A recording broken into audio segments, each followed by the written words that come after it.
रयत शिक्षण संस्थेचे संस्थापक पद्मभूषण डॉक्टर कर्मवीर भाऊराव पाटील या महाविद्यालयाला ज्यांनी फार मोठी अशी जागेची आणि इतर सगळ्याच बाबतीत देणगी दिली असे महान दानशूर व्यक्तिमत्व दादा पाटील यांच्या स्मृतीस मी या ठिकाणी अभिवादन करतो। आणि ज्यांना मी माझ्या जीवनामध्ये आयडॉल मानलं असे डॉक्टर APJ अब्दुल कलाम, ज्यांच्या नावाने हे सभागृह आहे, या तिन्ही महान विभूतींना मी सर्वप्रथम अभिवादन करतो। या महाविद्यालयाचे प्राचार्य doctor Sanjay Nagarkar sir, IQAC coordinator doctor Sandeep पै सर, मॅथमॅटिक्स डिपार्टमेंटचे आणि ज्यांच्या माध्यमातून सरांनी खूप वेळा मला फोन केला, मॅथ्स डिपार्टमेंटचे AS Maske sir, computer mathematics department आणि इतर सर्व डिपार्टमेंटचे उपप्रमुख, सहाय्यक शिक्षक आणि माझ्याच गावचे असणारे ज्यांचं खरंच अँकरिंग इतकं उत्कृष्ट असतं, डॉक्टर स्वप्नील मस्के सर, माझ्या पुढं बसलेले विद्यार्थी आणि विद्यार्थिनी। खऱ्या अर्थाने आज आर्टिफिशियल इंटेलिजन्स हा मोठा विषय घेऊन आपण या ठिकाणी त्याच्या उद्घाटनासाठी आपण इथं सर्वजण उपस्थित आहोत। मी माझी संपूर्ण जी प्रयोगशाळा आहे त्यातला जो काही भाग आहे, गेली 35 वर्ष मी इलेक्ट्रॉनिक सॉफ्टवेअर आणि IoT मध्ये मी काम करतोय आणि त्याला जे व्यासपीठ होतं, इतक्या दिवसाच्या तपश्चर्यानंतर ते व्यासपीठ या ठिकाणी प्राप्त झालेलं आहे। इथं तुम्ही मला वाटतं BSc ची first year BSc, second year BSc, arts commerce सर्वच फॅकल्टीचे विद्यार्थी आहेत असं मी गृहीत धरतो। सगळ्यात महत्त्वाचा जो प्रश्न आहे की मी BSc ला आलेलो आहे, मी इंजिनिअरिंगला जायला पाहिजे होतं, मी नीट पास व्हायला पाहिजे होतं, MBBS ला जायला पाहिजे होतं, मी आर्ट्सला आलोय, मी कॉमर्सला आलेलो आहे, हे जे म्हणजे सेपरेशन आहे किंवा मनामधलं जे काहूर आहे हे थोडंसं विद्यार्थ्यांनी सर्वप्रथम बाजूला सारलं पाहिजे। आणि आर्टिफिशियल इंटेलिजन्समुळं तुम्ही कोणत्या फॅकल्टीचा अभ्यास करणार आहात त्याला काही तुम्ही करा। पुणे विद्यापीठाचे माजी कुलगुरू डॉक्टर नरेंद्र जाधव म्हणतात बघा, तुम्ही काही करा पण त्या फॅकल्टीमध्ये तुम्ही टॉपमध्ये काम केलं पाहिजेत। आणि म्हणून मी ह्या ठिकाणी 100% तुम्हाला सांगतो, तुमची फॅकल्टी कोणतीही असू द्या, तुम्हाला इलेक्ट्रॉनिक्स नका येऊ द्या, एखादी प्रोग्रामिंग लँग्वेज नका येऊ द्या, परंतु आर्टिफिशियल इंटेलिजन्सने सर्व समाज एकत्र करण्याचं काम केलेलं आहे। बघा, आमच्या ह्या कार्यक्रमासाठी जे आपल्याला प्रमुख अतिथी लाभलेले आहेत, IQAC कोऑर्डिनेटर डॉक्टर संदीप पै सर, सरांचं मला वाटतं बॉटनी विषय आहे ना। खरं मला इतक्या दिवसानंतर म्हणजे बॉटनी विषयी मी का बोलतोय आता इथं बघा, की मला जो डेटाबेस पाहिजे, डाळिंब रोगावरती तेला पडतो किंवा चीनमध्ये आपण पाहतोय बघा, डास मारण्यासाठी लेझरचे बीम केलेले इथं, आणि CV कॉम्प्युटर व्हिजन म्हणजे संगणकाला एक दृष्टी प्राप्त झालेली, बघा संगणकाला एक बुद्धिमत्ता प्राप्त झालेली। मी 2002 साली Azad college of education Satara या ठिकाणी म्हणजे BEdच्या कोर्सला ज्यावेळेस तर गेलो त्यावेळेस 10 मुलं आम्ही, म्हणजे त्यावेळेस IT विषय होता, BEdला सुद्धा एज्युकेशनल टेक्नॉलॉजी त्याला इलेक्टिव्ह सब्जेक्ट होता आणि IT विषय त्यावेळेस होता, आम्ही 10च मुलं होतो। आणि त्यावेळेस आम्हाला संगणकाची सर्वप्रथम ही व्याख्या सांगितली की प्रचंड स्मरणशक्ती असणारं आणि शून्य बुद्धिमत्ता असणारं उपकरण म्हणजे संगणक। शून्य बुद्धिमत्ता असणारं, स्मरणशक्ती कशी आहे, प्रचंड स्मरणशक्ती, किती डेटा तुम्ही त्याच्यामध्ये स्टोअर करू शकता, परंतु संगणकाला स्वतः विचार करता येत नाही, स्वतः त्याच्यामध्ये क्रिएटिव्हिटी नाही, त्याच्यामध्ये बुद्धिमत्ता नाही। परंतु आज 2002 ते 23 वर्षानंतर संगणकाची व्याख्या बदललेली, त्याला इंटेलिजन्स प्राप्त झाला, त्याला बुद्धिमत्ता प्राप्त झाली। मी 12वी सायन्सला असताना माझा A ग्रुप होता, मॅथमॅटिक्स इंटिग्रेशन डेरिव्हेटिव्ह वगैरे जर म्हटलं की आम्हाला एक वेगळा अहंकार होता, फिजिक्सच्या लॅबमध्ये गेल्यानंतर वेगळा अहंकार होता। आणि मग B ग्रुपची म्हणजे ज्यांना मॅथ्स विषय नसतो ते B ग्रुपची मुलं बॉटनी झोलॉजीला जातात, असा एक गोड गैरसमज आमचा होता। परंतु आज मी कॉम्प्युटर व्हिजनमध्ये गेल्यानंतर, कॉम्प्युटर व्हिजन म्हणजे एक संगणकाला कृत्रिम दृष्टी प्राप्त झालेली आहे। CV पायथॉन मध्ये आहे, C++ मध्ये आहे, वेगवेगळ्या लँग्वेज मध्ये संगणकाला कॅमेऱ्याच्या साहाय्याने एक इमेज प्राप्त व्हावी आणि इमेज प्राप्त झाल्यानंतर त्याने त्याचा अर्थ लावावा आणि अर्थ लावून त्या माहितीवरती प्रक्रिया करून, समजा आता पिकावरती पाखरं बसलेले आहेत, पक्षी बसलेले ते पिकावरती, मग पक्षी बसले तर तिथं एक रोटेटिंग कॅमेरा पण टाकलेला आहे. पक्षी बसलेले इथं, पक्षी बसल्याचा सिग्नल कॅमेरा देतोय, पक्षी ओळखता येतात त्याला CV मुळे, कारण आम्ही 25,000 इमेजेस त्याच्या डेटाबेस मध्ये टाकलेले इथं, त्याला पक्षी ओळखता येतात. मग पक्षी जर बसले असलं की एक फटाका वाजतोय बघा, ही जी आता दीपप्रज्वलन केलंय ना, दीपप्रज्वलन केलं ना, एक फटाका वाजतो लगेच. पक्षी बसले की ते पक्षी उठून जातात किंवा वेगळा आवाज तयार होतो. पण पक्षी बसल्याची सेन्स कॅमेरा फक्त आतापर्यंत काय करत होता, इमेजेस स्टोअर करत होता, परंतु त्या ठिकाणी आता कॅमेरा काय करतो, त्या इमेजेसला अर्थ लावतोय. माझ्या म्हणजे आमचे जामदार सर म्हणून मुख्याध्यापक होते आम्हाला, आता त्यांची कोलारला बदली झाली. पोरांनो फार विश्व बदललेले, कॉमर्सचा विद्यार्थी असू द्या. किती जणांना लिंक्डइन माहिती आहे रे? लिंक्डइन किती जणांना माहिती आहे? लिंक्डइन, अपवर्क माहिती आहे का? लिंक्डइन, अपवर्क, जे कॅम्पस प्लेसमेंटचा जो भाग होता, तुम्ही कोणत्या शाखेमध्ये विद्याविभूषित झालेला आहात, केमिस्ट्रीमध्ये झालायत का, फिजिक्समध्ये झालायत का, इलेक्ट्रॉनिक्समध्ये झालायत का, सॉफ्टवेअरमध्ये झालायत का? दादा पाटील महाविद्यालयाचं एक ॲक्रिडिशन A++ ज्यावेळेस असतं त्यावेळेस दादा पाटील महाविद्यालयामध्ये चांगले विद्यार्थी मिळू शकतात हे कंपन्यांना माहीत असतं, आणि म्हणून कंपन्या इथे येऊन केमिस्ट्रीची मुलं घेऊन जातात, फिजिक्सची मुलं घेऊन जातात. परंतु एक डिजिटल प्लॅटफॉर्म लिंक्डइन नावाचा उपलब्ध झालेला आहे की त्याच्यावरती तुम्ही सर्वसामान्य कॉलेजमध्ये जरी प्रवेश घेतलेला असला तरी त्या प्लॅटफॉर्मवरती तुम्हाला तुमचं स्टेटस, तुमची क्वालिटी मेंटेन करता येते. हे सगळं आर्टिफिशियल इंटेलिजन्समुळे शक्य झालेलं आहे. मी आता पक्षांचं तुम्हाला सांगितलं, माझ्या बोलण्यामध्ये थोडंसं चढउतार होऊ शकतो.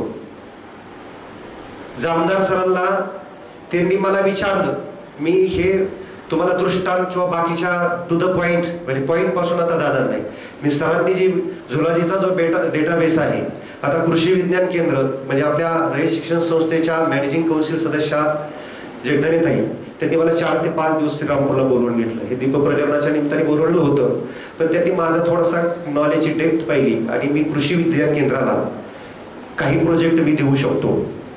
लिंबू गोळा करण्यासाठी कॉम्प्युटर व्हिजनवरती जे मी ड्रोन जे चालतात त्या ड्रोनपेक्षा सुद्धा जे लिंब गोळा करण्यासाठी आर्टिफिशियल इंटेलिजन्स आणि कॉम्प्युटर व्हिजनचा वापर करून माझ्या रोबोला लिंबू कळतं, सफरचंद कळतो, कांदा कळतो, ते लिंबूच उचलते. काट्याकुपाट्यातून आपले आई वडील लिंबू गोळा करायला जातात त्यावेळेस खूप त्रास होतो, ते बॅगमध्ये टाकतंय. हे तुम्हाला पुढे काम करायचं. सरांच्या मदतीने जे वेगवेगळे डिसीजेस आहेत बघा, तेल्या रोगावरती जी कंडिशन, प्री कंडिशन तयार होते, तेल्या रोग पडत असताना जर सरांनी तेल्या रोगाचे किंवा जो डेटाबेस आजपर्यंत विद्यापीठामध्ये अशी लावून ठेवलेला आहे, खऱ्या अर्थाने आर्टिफिशियल इंटेलिजन्समुळं सरांचं जे PhD असेल त्यांची, किंवा त्यांनी जे मायक्रोबॅक्टेरियामध्ये जर काम केलं, हा असा असा व्हायरस आहे, हा असा असा बॅक्टेरिया आहे, तर ह्याचं CV मध्ये काम करून लगेचच शेतकऱ्यांना म्हणजे कोणता डिसीज आहे तो इमिजिएट ओळखता यावा, आणि लगेचच त्याचं जर समजा औषधोपचार जर झाले तर रोग बळवल्यानंतर किंवा त्याला टिपके पडल्यानंतर, फळ डॅमेज झाल्यानंतर आपण जे उशिरा जागो होतो तर ते होणार नाही. हे डेटाबेस किती महत्वाचं आहे बघा. मी जामदार सरांचं उदाहरण सांगता थांबलो. काय आहे तुम्हाला साध्या भाषेत हे सगळं सांगावं लागेल, कारण तुम्ही फर्स्ट इयरची मुलं आहेत. मी माझी सेन्सर, ॲक्युटेटर, कोडिंगचा अख्खा लॅपटॉप आणलेला आहे आणि मी हे खुलं ठेवलेलं आहे बघा. माझे कोड मी कधीही सिक्रेट ठेवत नाही.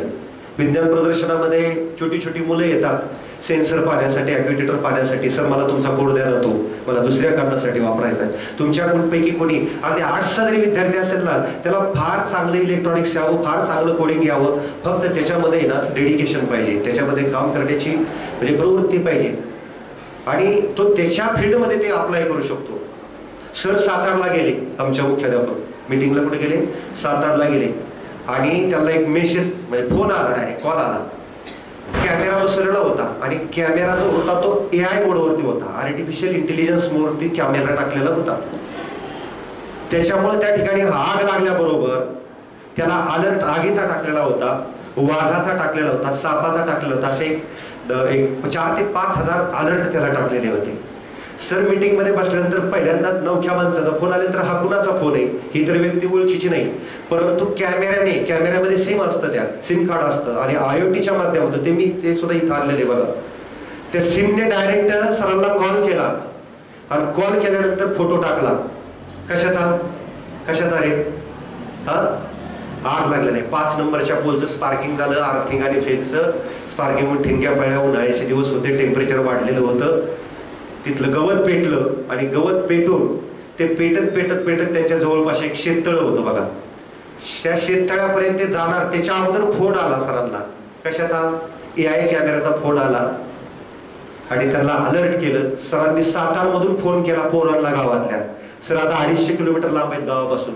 गावातल्या फोन केला की आपल्या शेतामध्ये काय झालेली आग लागलेली आणि तुम्ही शेतामध्ये जा. पोरं गेली, खरंच त्या ठिकाणी आग लागली होती. तरवडाचे ढगळे, लिंबाचे ढगळे घेऊन ती आग विझवली. फक्त 4,000 रुपयाच्या कॅमेऱ्याने 3.5 लाख रुपयाचा काय केला? पेपर वाचवला. कशाची कमाल रे ही? AI ची कमाल. कॅमेरा आतापर्यंत फक्त काय करत होता? इमेजेस स्टोअर करत होता, रेकॉर्डिंग ठेवत होता, आपण ते ऍक्सेस करत होतो. माझ्या 9वीच्या वर्गामध्ये जर भांडणं लागली तर भांडणाच्या जेवढ्या ऍक्शन आहे त्याला फीड करून ठेवले. आम्ही जेवण जरी असलो स्टाफ रूम मध्ये तर ते सांगतंय अमुक अमुक रसाळ आणि चाकणीची भांडण आहे. पोरांचं फेस रिकग्नायझेशन आहे. तुमच्या गेटवरती आता RBNB कॉलेजच्या गेटवरती फेस रिकग्नायझर आम्ही बसवतोय बघा. काय फेस रिकग्नायझर? तुमचं आयडेंटिटी कार्ड ज्यावेळेस ग्रंथालयामध्ये जातं तिथं तुमचे 4-5 फोटो निघणार आहेत. पुढून एक फोटो, ह्या बाजूने असे वेगवेगळे फोटो निघणार आहेत आणि तो डेटाबेस तुमच्या कॉलेजच्या डेटाबेसला असेल. तुम्ही कॉलेजच्या गेटवर आल्यानंतर कॅमेरा पुढे तुम्ही दाखवलं, थोडं कॅमेरा तुम्हाला ओळखत, थोडं असं केलं की तुम्हाला ओळखणार आहे. तुमचं नाव काय? गदादे, आडनाव गदादे, नाव पूर्ण येणार, त्याच्यावरती त्याचं गाव येणार, कोणता वर्ग येतो येणार आणि ऑटोमॅटिक गेट ओपन होणार. कशावरती? तुमच्या चेहऱ्यावरती. कदाचित तुम्ही वॉचमॅनला किंवा तुमचा जो गेट कीपर असतो त्याला फसवून आतमध्ये येऊ शकता. फक्त कॉलेजचा स्टुडंट त्या ठिकाणी म्हणजे काय होणार आहे? आतमध्ये एंटर होणार आहे. म्हणजे तुम्हाला मी हे काय सांगतोय की आर्टिफिशियल इंटेलिजन्स कोणकोणत्या क्षेत्रामध्ये यायला लागले.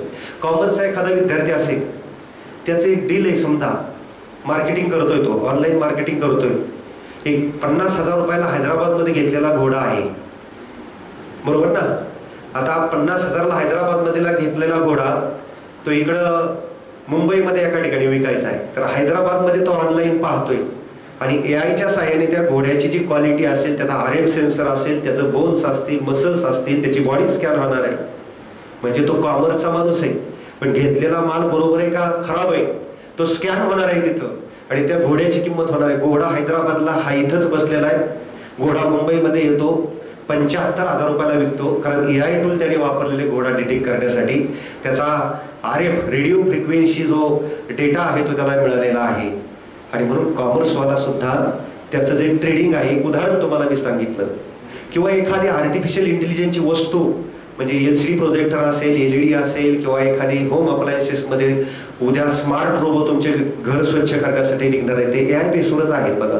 तुमच्या घरामधला सगळा डेटा त्याला दिलेला असतो, तो तुमचं घर स्वच्छ करतो. म्हणजे हे जे क्षेत्र आहे आर्टिफिशियल इंटेलिजन्स हे क्षेत्र, it is not only limited to the computer sciences. फक्त कॉम्प्युटर सायन्सेससाठी हे मर्यादित राहिलेलं नाही, तर हे सर्व क्षेत्रामध्ये येते बघा. तुमच्या महाविद्यालयामधील एक बायोलॉजीचा किंवा बॉटनीचा मुलगा ज्यावेळेस एका आर्टिफिशियल इंटेलिजन्स, इलेक्ट्रॉनिक्स अशी तिघांची टीम होते, तो सांगतो की हा बॅक्टेरिया तेल्या रोगासाठी आहे, कुजव्यासाठी आहे, बॉटनीवाला. पण तो एक्सपर्ट डेटा पाहिजे. त्याचे इमेजेस दुसरा मुलगा घेतो, त्या इमेजेसचं कोडिंग कॉम्प्युटरवाला लिहितो आणि इलेक्ट्रॉनिक्सवाला त्या ठिकाणी त्याला लागणारा स्प्रे जो आहे किंवा त्याचा रोबो आहे. असे 4 विद्यार्थी आर्टिफिशियल इंटेलिजन्सच्या माध्यमातून एकत्र जर आले तर मला असं वाटतं की दादा पाटील महाविद्यालयातला आर्ट्सचा विद्यार्थी असू द्या, कॉमर्सचा असू द्या, केमिस्ट्रीचा असू द्या, केमिस्ट्रीचा सुद्धा डेटाबेस आहे, ह्या सगळ्यांच्या माध्यमातून अतिशय सुंदर अशा पद्धतीचे प्रोजेक्ट तयार होऊ शकतात. आता हे तुम्हाला सांगितलं महत्व, लिमिटेडच सांगितलं मी. लिंक्डइन विषयी तुम्हाला बोललो, लिंक्डइन विषयी तुम्हाला कुठलेही प्रोजेक्ट त्याच्यावरती टाकता येतात. तुमचे एक राष्ट्रीय आंतरराष्ट्रीय पद तयार होते. तुम्ही एक समजा एक $500 एक प्रकल्प घेतला, प्रोजेक्ट घेतला. मला समजा मी आता सरांना म्हणेल, आता जे आपले प्रमुख पाहुणे त्यांना मी म्हणेल की मला जर सरांनी इतर रोगाविषयी डेटाबेस दिला, आज कृषी विज्ञान केंद्र बारामतीचे 160 टन ऊस त्यांनी काढलेला आहे. आपल्याला फळबागावरती काम करायचंय. तुमच्याकडे पायथॉन नसू द्या, तुमच्याकडे इलेक्ट्रॉनिक्स असू द्या, सॉफ्टवेअर नसू द्या, मला हे प्राप्त झालेलं आहे. पण तुम्ही आजपर्यंत तुमची जी तपस्या करून तुम्ही किंवा तुमचे विद्यार्थी किंवा विद्यापीठ लेवलला जर वेगवेगळ्या डिसिजनचा बॅक्टेरिया किंवा तुम्हाला जेवढा प्राप्त आहे पण अजून तुम्ही प्राप्त करू शकता, तर तो डेटा सर काही करोडो रुपयाला जाऊ शकतो, काही करोडो रुपयाला जाऊ शकतो. इतकी त्या डेटाला आजपर्यंत ते फक्त PhDचं थेसिसच होतं. परंतु हे जर कोलॅबरेशन आपलं जर झालं आणि आपण रिजिड आउटपुट जर दिलं, मी आता लिंबासाठी प्रोजेक्ट केलेला आहे CB मध्ये. कॉम्प्युटर व्हिजन म्हणजे काय, संगणकाला प्राप्त झालेली दृष्टी. पोरांनो मी 2005 साली अंधांचा संगणक केला, त्याला नॅशनल अवॉर्ड सुद्धा आहे. माझा मोठेपणा मी सांगत नाही, पण त्यावेळेस पासून आजपर्यंत मी असा विचार करत होतो काय की संगणकाला दृष्टी प्राप्त व्हावी, कॅमेऱ्याच्या साह्याने एका अंध माणसाला दिसावं. त्याला मला वाटतं 14 ऑगस्टच्या दिवशी माझं घर गावातच आहे आणि तिथे पायरीच्या खाली एक साप आलेला होता बघ. माझी गडबड सगळी 15 ऑगस्टला म्हणजे ते गावातलंच असल्यामुळे ते स्पीकर लावणे किंवा काय सगळ्या गोष्टी, झेंडा बांधणे वगैरे, लवकर जायचं असतं आणि मी पाहिलंच नाही. कॅमेरा बसवलेला आहे बाहेर, माझा पाय पडला त्याच्या अगोदर मी मेसेज म्हणलं बघावं कोणाचा मेसेज येऊन पडलाय कॉल, तर त्याच्यावरती ती इमेज आलेली होती. मला अलर्ट केलेलं होतं साप आहे पुढं म्हणून. वाचलं, कॅमेऱ्यामुळे माझा पाय पडायचा वाचला, कारण त्याला साप कळतो. आपले आई वडील शेतामध्ये काम करतात बघा, विंचू असतो, साप असतो. तुमच्यासारखी एखादा मुलगा किंवा मुलगी तिने जर कोडिंग केलं विंचू सापासाठी आणि एक सेफ्टी कॅमेरा जर बसवला, तर बिचारी खुरपत असताना पाठीमागून दुसरीकडून कुठून बिबट्या वगैरे काय असं जर असेल तर तो त्याला सिग्नल किंवा अलर्ट देऊ शकतो. म्हणून आर्टिफिशियल इंटेलिजन्स हा आपल्या जीवनाचा एक अविभाज्य घटक असणार आहे. तुम्ही कोणत्याही ब्रँचला असा, तुम्हाला हे सगळ्यांना शिकताय. सर मला वाटतं सगळ्याच ब्रँचला आपण दिले, म्हणजे BS साठी सुद्धा. हा, त्याच्यामुळे BSCच्याच मुलांना कोडिंग येतं, काही नाही पोरांनो. तुम्ही सुद्धा कोडिंग करू शकता, तुम्ही सुद्धा कोडिंग करू शकता. तुम्हाला ना काय इलेक्ट्रॉनिक्स, पण मी थकलो. मला जर आता समजा हा डेटाबेस जर गोळा करायचा लागला तर माझं वय 50 वर्ष, मला डेटा घ्यावाच लागेल कुणाचा तरी आणि त्याचं कन्व्हर्जन CV मध्ये करावं लागेल. मी एखाद्या रोगाची युटिलिटी देऊ शकतो, माझा लोक त्या ठिकाणी ते काम करू शकतो. आपल्याला शेतातलं उत्पन्न वाढवायचं आणि मला माहिती आहे की दादा पाटील विद्यालयामध्ये अगदी सभोवतालून ग्रामीण भागातून विद्यार्थी येतात. इथले विद्यार्थी राष्ट्रीय आंतरराष्ट्रीय स्तरावरती वेगवेगळ्या क्षेत्रामध्ये चमकतात. कॉलेजचा तो सिम्बॉल सुद्धा आहे आणि निश्चितच आज जे आपण ज्याचं उद्घाटन आपण करतोय, तर हे जर प्रभावीपणे जर राबवलं तर तुम्हाला मी असं म्हणेन, कुणीही मनामध्ये चिंता ठेवण्याचं काही कारण नाही की मी एका विशिष्ट फॅकल्टीला आहे, माझं उद्या कसं होणार. तर आर्टिफिशियल इंटेलिजन्समुळे तुम्हाला जो रोजगार आहे, नोकरी आहे, ती निश्चितच या ठिकाणी मिळणार आहे. तर आजचा जो माझा विषय आहे हे मी फक्त इंट्रोडक्शनमध्ये तुम्हाला सांगितलं, कारण ते ज्ञानेश्वरीमध्ये पहिल्यांदाच माऊलींनी सांगितलं बघा की अवधान खेचण्यासाठी अगोदर तुम्हाला काहीतरी, कारण तुम्ही इथं आलायत कशासाठी आलायत, तुम्ही शाळेमध्ये कॉलेजमध्ये इथं आलायत कशासाठी आलायत. हा आवाजच आहे माझ्यापर्यंत. शिकण्यासाठी आलायत, बरोबर. बस स्वतःला प्रिपेअर करण्यासाठी आलायत, जीवन जगण्याची तयारी करण्यासाठी तुम्ही इथं आलायत बघा, बरोबर ना. काहीतरी शिकायचं, काहीतरी कौशल्य आपल्याला प्राप्त झालं पाहिजे आणि त्या कौशल्याच्या जोरावर एखादा चांगला व्यवसाय असेल, एखादी चांगली नोकरी असेल, ते मिळवण्यासाठी आपण या ठिकाणी कॉलेजमध्ये आलेलो आहोत. आणि त्याच्यामुळं आपण स्वतःला प्रिपेअर करत असताना महाविद्यालयाने तुम्हाला ही जी फॅसिलिटी तयार करून दिलेली आहे आर्टिफिशियल इंटेलिजन्सची, याचं स्ट्रक्चर डॉक्टर मस्के सरांनी तुम्हाला सकाळीच सांगितलेलं आहे. एकदाच डायरेक्ट तुम्हाला जर ट्रीटमेंट जर दिली तर ते तुम्हाला सहन होणार नाही. खूप मोठा त्याचा उपयोग आहे, पण ते आपल्याला जमतच नाही. असा जर कॉन्फिडन्स लूज जर झाला तर ते तुम्ही करू शकणार नाही. आणि म्हणून स्टेप बाय स्टेप, जसं step 1, step first, step second, step third आणि मग त्याच्यातून जी फिल्टर झालेली मुलं असतील ती अतिशय उच्च लेवलपर्यंत ती जाणार आहेत आणि त्या पद्धतीने हा कोर्स या ठिकाणी डिझाईन केलेला आहे. सर कुठे गेले सर, हे जे आहे ना, हा लॅपटॉप आपल्याला जोडावा लागेल.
सर आपलं काही हँड्स ऑन ट्रेनिंग म्हणजे काही प्रॅक्टिकल्स जे आहेत ते पण प्रोजेक्ट आणले सरांनी, ते पण काही आपल्याला सर दाखवणार आहेत. तर सरांनी आता जे सांगितलं की इमेज आपण घेऊन त्याचा आपण ॲनालिसिस करणार आहे, तर हे पण आपल्या सिलेबसमध्ये आहे बघा. म्हणजे आपल्यासाठी आपला जो ट्रेनिंग सेट आणि टेस्ट सेट आपण जे म्हणतो ना की ट्रेनिंग अगोदर आपलं AI मध्ये काय करावं लागतं, आपल्या सुरुवातीला त्याला अगोदर ट्रेन करावं लागतं की असं नाही की डायरेक्ट न्यू इमेज दिली आहे आणि त्याने आयडेंटिफाय केलं की हा स्नेक आहे, तसं नाही होणार आहे. त्याला अगोदर आपल्याला मिनिमम आपल्याकडे सापाच्या जर आपण टाईप्स जर पाहिले तर म्हणजे खूप काही टाईप्स आहेत आपल्याकडे. सो त्या प्रकारे आपल्या त्या इमेजेस घेऊन मिनिमम माझ्या मते तुम्हाला म्हणजे एक जर स्नेक असेल त्याच्या कमीत कमी 5000 इमेजेस तुम्हाला लागणार आहेत from in different angles. So या सगळ्या इमेजेस आपल्याला जर घ्यायच्या मला या टाईपच्या, तर माझ्या मते मोर दॅन 1 लाखपेक्षा जास्त इमेजेस असतील. आणि त्या इमेजेसला आपल्याला ट्रेन केल्यानंतर जर आपण त्याला एखादी टेस्टिंग इमेज दिली आणि नंतर त्याने आयडेंटिफाय केलं की हा स्नेक आहे का नाही, नाहीतर आपण एखादा प्रोजेक्ट बनवायचो स्नेकसाठी आणि जर त्याने ते आयडेंटिफायच नाही केलं तर मग प्रॉब्लेम होणार आहे. सो आपल्याला टेस्ट पण करावं लागणार आहे आणि यासाठी जे कम्प्युटर लागणार आहे ते हाय कॉन्फिगरेशनचे कम्प्युटर असणार आहेत. पण आपल्या प्राचार्य साहेबांनी आपल्याला अशा प्रकारची कम्प्युटर लॅब दिलेली आहे की ज्यामध्ये हाय कॉन्फिगरेशन असणारे PC, तर ज्यामध्ये तुम्ही लाखो इमेजेस ज्या आहेत त्या तुम्ही ट्रेन तुमच्या कम्प्युटरला लँग्वेजला देऊन तुम्ही त्याला ट्रेन करू शकता आणि त्याद्वारे न्यू इमेज देऊन तुम्ही टेस्टिंग करू शकता. जसं सरांनी सांगितलं की एखादं आता ज्वारीचं पीक असेल त्यावरती पक्षी बसलाय, परंतु पक्ष्याचे जर तुम्ही टाईप बघितले तर त्याचे पण खूप टाईप्स येतात, ओके, व्हरायटीज येतात. सो त्या सगळ्या इमेजेस कॅप्चर करून आपल्याला अगोदर त्याला ट्रेन करायचं आहे. मग आता हे ट्रेन करण्यासाठी काय यूज केलं जातो, त्यासाठी अल्गोरिदम्स आहेत बघा, त्यामध्ये डीप लर्निंग यूज केलेलं आहे आणि त्यामध्ये डिरेक्ट ॲप्लिकेशन हे मॅथमॅटिक्स आहे की ज्यामध्ये आपण पार्शियल डेरिव्हेटिव्ह वापरतो.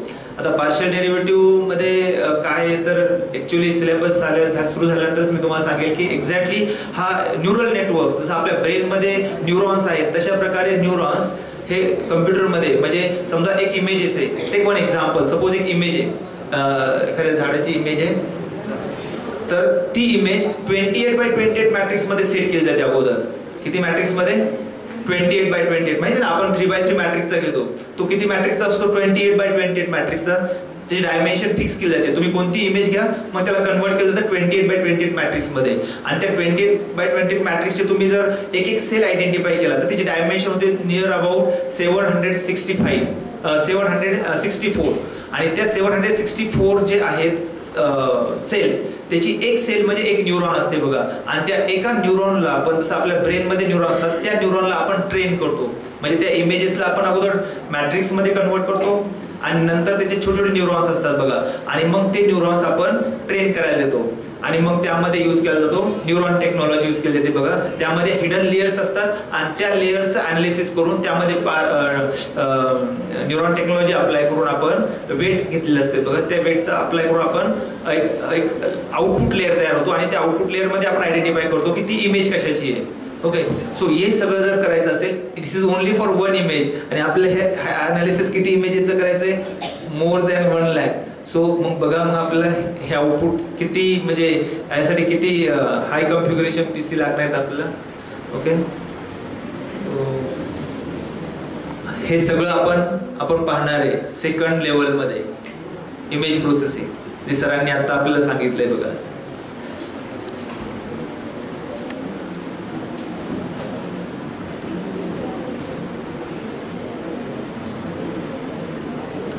आणि फक्त जर आपण लेक्चर जर फक्त असं ठेवलं असतं की थेरी टाईप, तसं नाही, आपण प्रॅक्टिकल ओरिएंटेड लेक्चर ठेवतो. सर इथे तुम्हाला शॉर्ट जे इलेक्ट्रॉनिक्स ओरिएंटेड जे म्हणतो डायरेक्ट ऍप्लिकेशन, जे आपण थर्ड लेवलला गेल्यानंतर आपण जे पाहणार आहे ते प्रोजेक्ट आपण आज इथे पाहतोय. म्हणजे आपण आता हे सर जे प्रोजेक्ट करताय हे आपण कधी शिकणार आहे? थर्ड इयरला. ओके,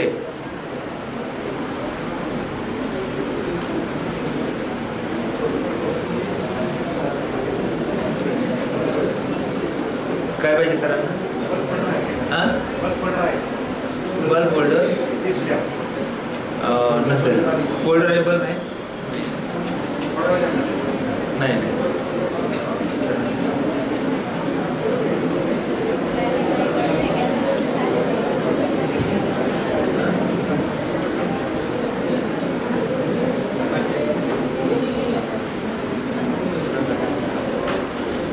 पहा विद्यार्थी मित्रांनो, आर्टिफिशियल इंटेलिजन्स फार मोठं नाव आहे, परंतु मुद्दा असा आहे की आम्हाला हे जमेल का, आम्हाला हे नेमकं कसं करायचंय.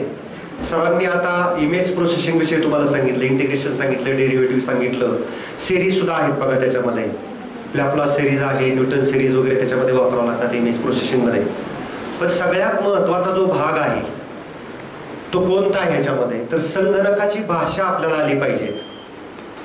संगणकाला म्हणजे लर्निंग, मशीन लर्निंग किंवा डीप लर्निंगचा जो भाग आहे, खऱ्या अर्थाने मी असं म्हणतो की एखाद्या आपला जो पाळीव म्हणजे कुत्रा असतो त्याला जर तुम्ही काम सांगितलं, त्याची जर भाषा, तुमची भाषा काही अंशी जर त्याला समजली, ठीक आहे बाबा ही एक वस्तू आहे, 2 किलोमीटर एक म्हणजे घर आहे, शेतातलं घर आहे, तिथं जाऊन ही वस्तू नेऊन ठेव, तुमची भाषा त्याला कळते कुत्र्याला, तर तुमचे तेवढे एफर्ट्स त्या ठिकाणी कमी पडणार आहेत. बघा भाषेचं काय महत्व आहे मी तुम्हाला सांगतो, आणि आपल्याला कॉम्प्युटरमध्ये कोणत्या भाषा आणि त्याचं जे लिटरेचर आहे ते कसं आहे बघा, तिकडं आपण आता जातोय.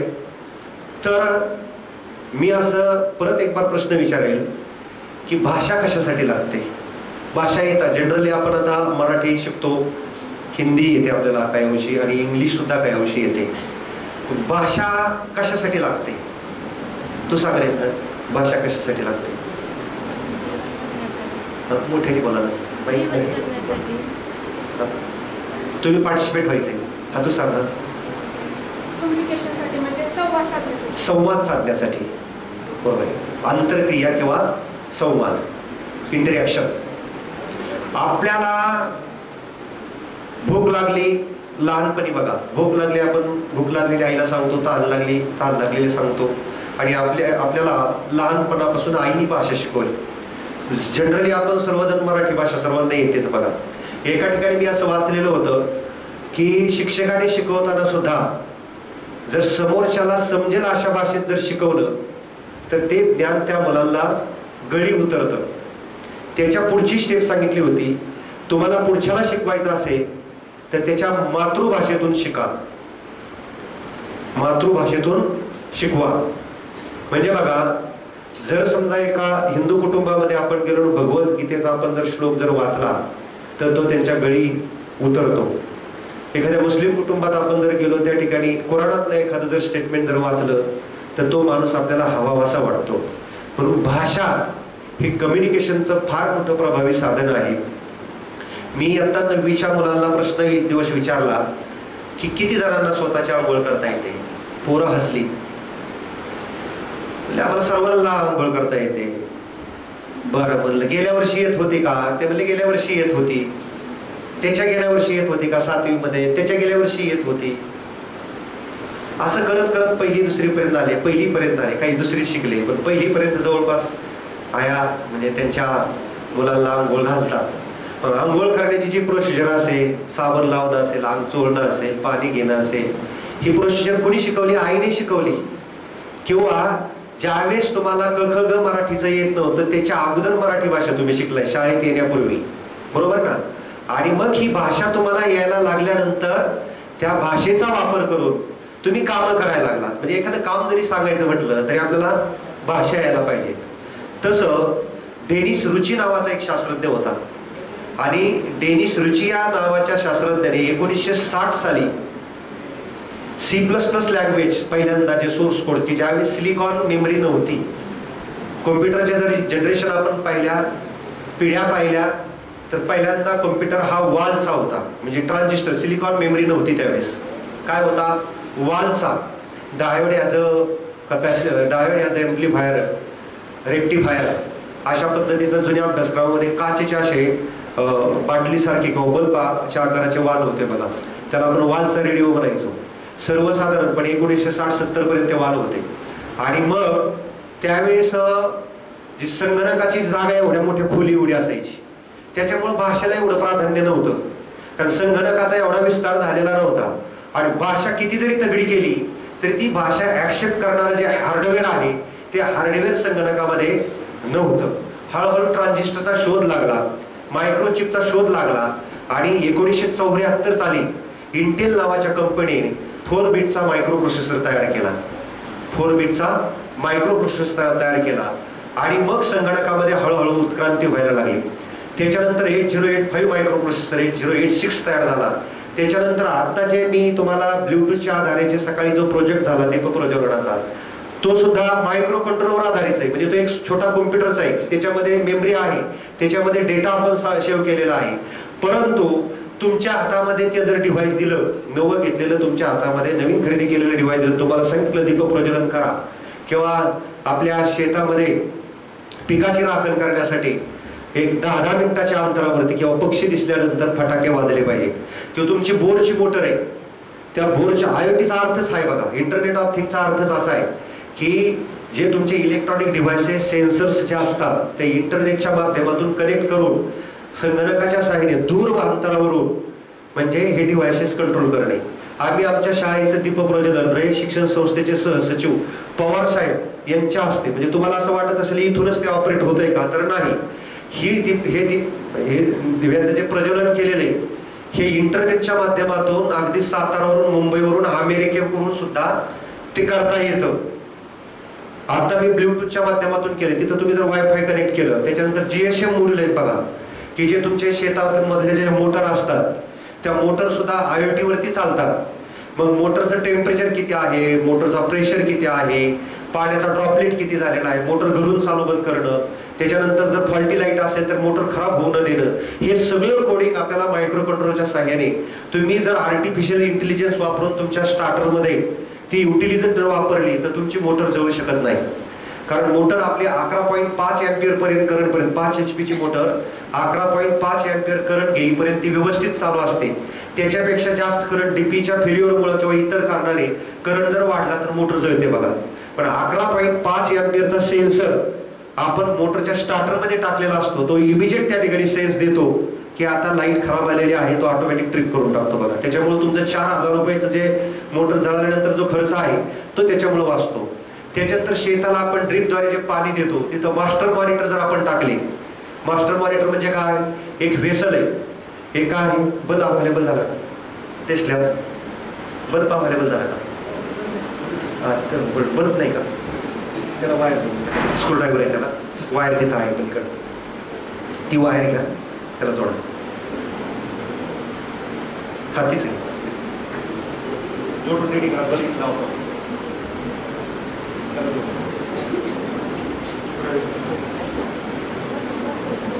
तर ही जी विविध उपकरणं आहेत ही IoTच्या माध्यमातून तुम्हाला त्या ठिकाणी ऑपरेट करता येतात.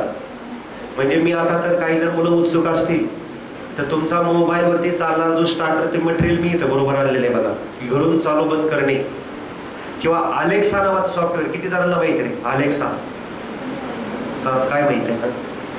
अलेक्सा काय आहे? सांग काही माहित असेल ते सांग.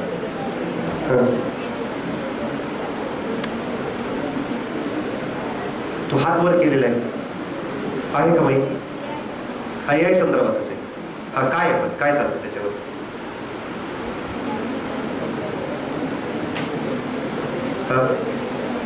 जे येते ते सांग, येते ते सांग. काय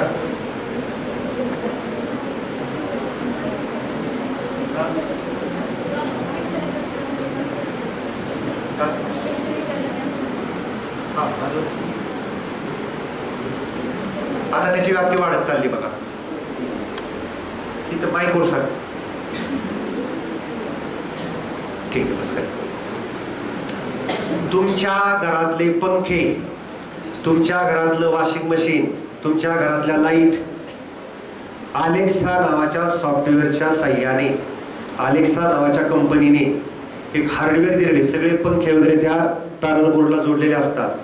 आणि तुम्हाला असं वाटतंय की पाण्याची मोटर आपली चालू राहिलेली, समजा सरांचं पुण्यामध्ये घर आहे आणि त्यांचं इथं बी घर आहे, शनिवारी रविवारी ते गेले आणि त्यांच्या लक्षात आलं की आपली मोटर चालू राहिलेली, तर सर पुण्यामधून त्यांच्या इथल्या बंगल्याची जी मोटर आहे ते बंद करू शकतात, तिथले पंखे बंद करू शकतात आणि हे तुम्ही सुद्धा वापरू शकता. त्या अलेक्सा नावाच्या सॉफ्टवेअरने जे म्हणजे ऑपरेटिंग होतं ते मी हॅकिंगच्या साईडने आता ते स्विचिंग होतंय बघा. तिथं तुमच्या पाण्याच्या मोटरला टायमर टाकल्यानंतर पहाटे 4 वाजता लाईट जाते, पहाटे 4 वाजता लाईट जाते लोड शेडिंगमुळं.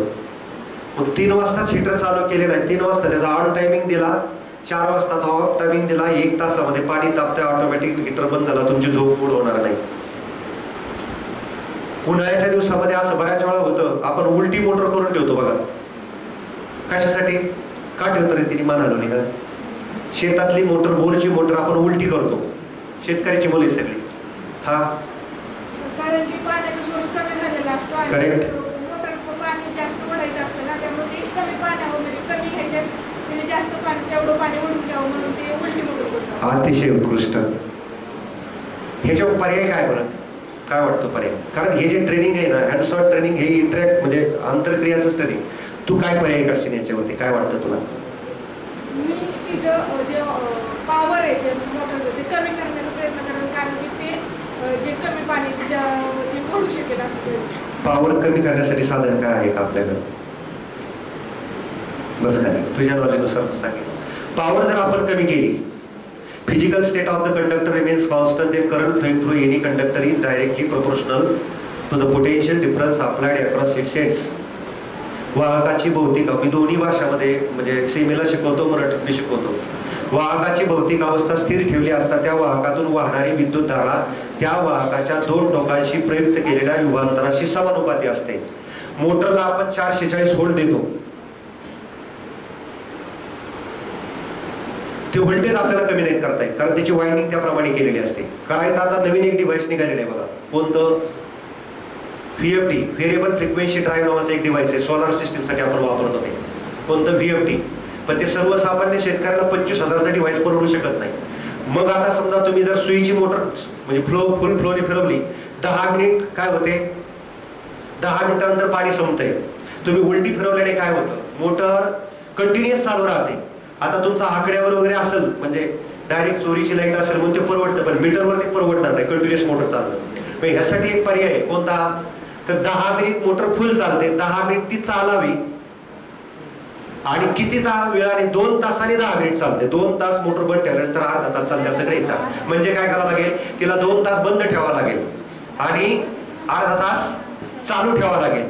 त्याच्यामुळे काय होणार आहे? तुमची लाईटची बचत होणार आहे आणि मोटर कंटिन्युअस फिरल्यामुळे त्याचं बेरिंग पुशिंग जे जाणार नाही. हे कशामुळे शक्य आहे? तर आर्टिफिशियल इंटेलिजन्समुळे शक्य आहे. इथे एक छोटासा कोड मी तुम्हाला दाखवणार आहे. त्या कोडच्या सहाय्याने तुम्हाला काय करता येणार आहे? तर ती मोटर जी आहे ती मोटर 10 म्हणजे अर्धा तास चालू आणि 2 तास बंद. किंवा तुमचे पक्ष्यांची राखण आहे, तुम्ही एक आर्डिनो फक्त 300 रुपयाला येतो. तुम्हाला वाटतं हे सगळं आणलंय, हे खूप महाग असेल. अगदी 300 रुपयाला आर्डिनो मिळतो. नॅनो त्याच्यात प्रकार येतं. त्याचं ट्रेनिंग सुद्धा IoT डिपार्टमेंटला सर IoTची सुद्धा लॅब आपल्याला याच्या माध्यमातून करावी लागणार आहे. IoTचा एक कोपरा असणार आहे. मॅडम इलेक्ट्रॉनिकच्या आहेतच एक कोपरा त्या ठिकाणी. आता आम्ही माझी हायस्कूल आहे तरी सुद्धा मी IoTची लॅब स्वतःची माध्यमिकला आमची मुलं हे करतात. 2 प्रोजेक्ट शेतकऱ्याच्या म्हणून. आणि आता सरांच्या मदतीने तुम्ही जे सांगितलं ना की आपण खुरपणी, शेतातली जी खुरपणी आहे, आपला प्रोजेक्टच कशावरती बघा, शेताची खुरपणी आहे. खुरपणी म्हणजे काय? काय करतो आपण खुरपण्यामध्ये? एक बार माईक म्हणून बोला ना.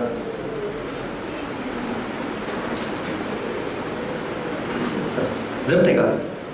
होल्डर सर बंद मला लावून दाखवा, मी पुढचं करतो. अनावश्यक आलेलं गवत काढण्यासाठी.